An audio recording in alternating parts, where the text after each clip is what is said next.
Promesse biblique du jour. Poursuivons les avantages que nous gagnons en lisant notre Bible et en la mettant en pratique, bien sûr. Nous avons vu que la Bible est notre fondement. La Bible garde notre cœur.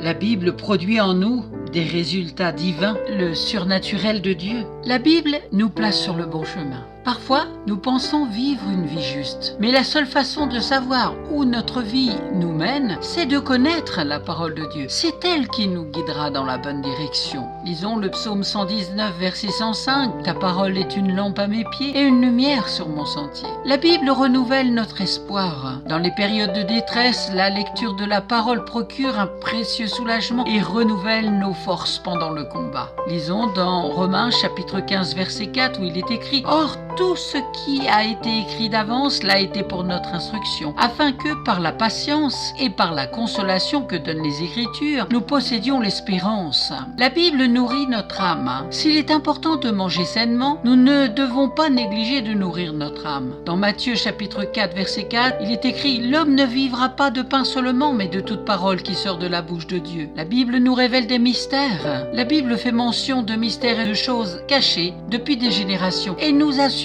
qu'elle les révèle à ceux qui la lisent. Lisons dans Deutéronome chapitre 29 verset 29 « Les choses cachées sont à l'Éternel notre Dieu. Les choses révélées sont à nous et à nos enfants à perpétuité afin que nous mettions en pratique toutes les paroles de cette loi. » La Bible nous purifie. C'est la parole de Dieu qui travaille dans nos cœurs pour la purification. Approchons-nous donc avec un cœur sincère, dans la plénitude de la foi, les cœurs purifiés d'une mauvaise conscience et le cœur lavé d'une eau pure.